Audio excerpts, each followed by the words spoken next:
first time I paddled the Yarra, I remember getting to the top of the Warrandyte Rapid, which is barely a rapid. You wouldn't even barely call it moving water here.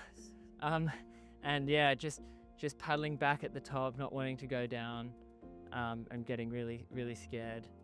And one of the guys that was nice enough to coach me through it said, look, you can stay here and get really good at paddling backwards, or we can take our chances.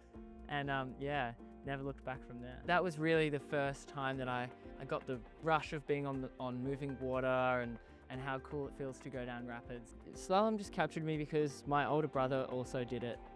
So we'd go to races together and stuff like that. And I managed to get into a talent ID program called Rapidly to London. And that sort of gave me the bug. Like I did a lot of paddling. I increased my paddling probably twofold.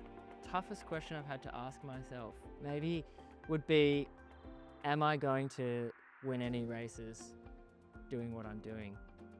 And I had asked myself that in 2022. You know, I felt that I was going through going to training, going through the motions a lot and not really on track to be improving enough to get where I wanted to be. But then the answer being no, I wasn't going to get good enough. So I had to do something about it.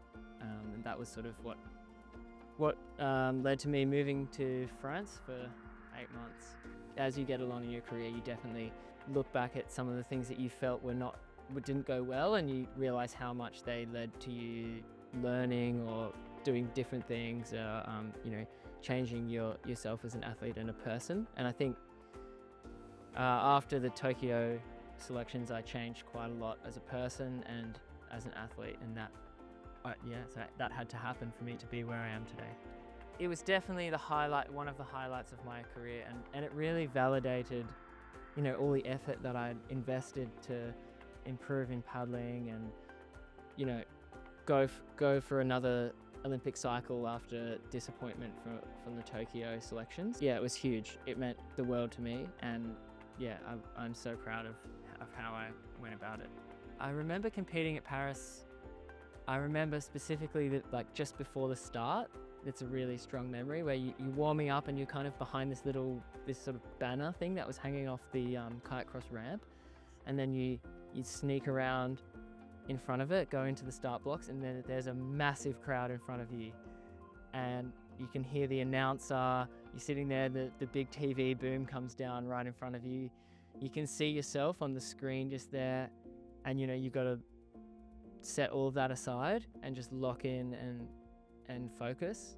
It was incredible. You have to say to yourself, in the next 2 minutes, I'm going to absolutely leave everything out there. You know, you start off fully fresh and you've got great feeling on the water, and you know that by the end of it, you can barely paddle forwards. You can barely hold on to your paddle. Your arms get so lactic and so fatigued. It really is hard to grip things. And yeah, you just have to accept that and try to, you know, do the course as best you can, not thinking about the fatigue.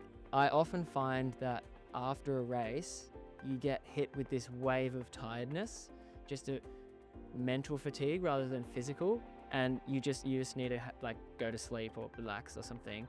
It's hugely fatiguing, yeah. NSWIS has been great since I moved up here. When I got on the program, I immediately received quite a lot of support.